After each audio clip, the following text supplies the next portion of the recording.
In the world is happening with Vashon Real Estate. Let's check it out.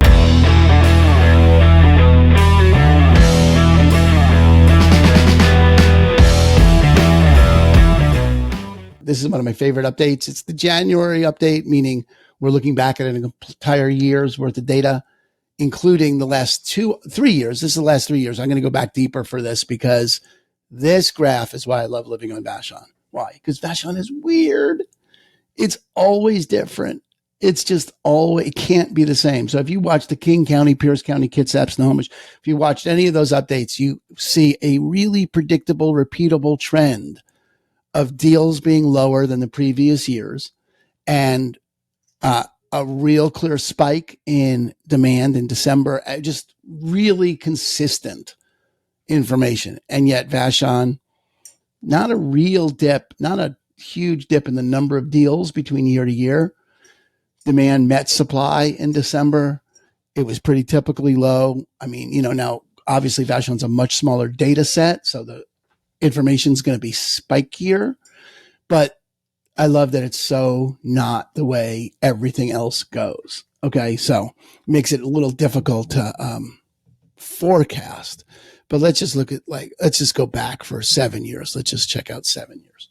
Yeah. So you can see that over the last 3 years, even during the pandemic, deals have been roughly the same. I mean, it's not a lot more demand. I mean, there's, been a lot less supply since the pandemic, and it stayed that way. Okay.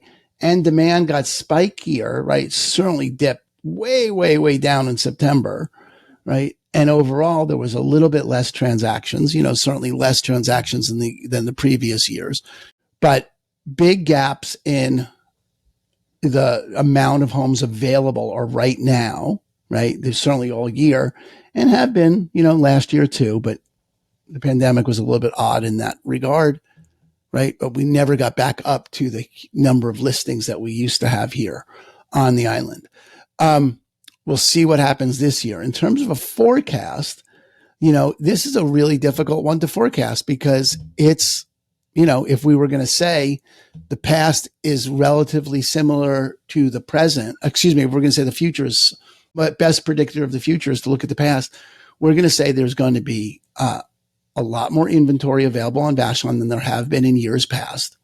That houses that are priced at the top of their range are going to take longer to sell. That houses priced under median, right, are going to sell quicker.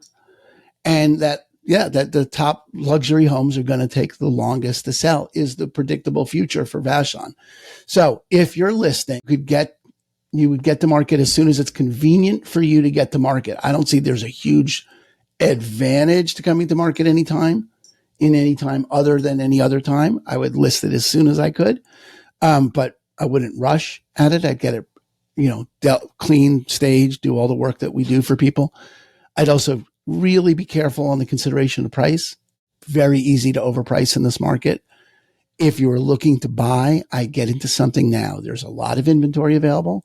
Interest rates are falling, which means if they fall enough, demand is likely to go back up, right? It'd be harder to buy in the future if the interest rates really drop. So I'd find something you like now. If there's something you see now, do not wait for interest rates. Buy and then wait. Don't wait and then buy. Get into it and then refinance. Okay. But as we always say, don't buy or sell without the intel. Let me know because every house is different, every neighborhood, every block, every price range. Any questions you have about living on Vashon, that's what I'm here for. Aaron Hendon with Christine and Company over at eXp Realty.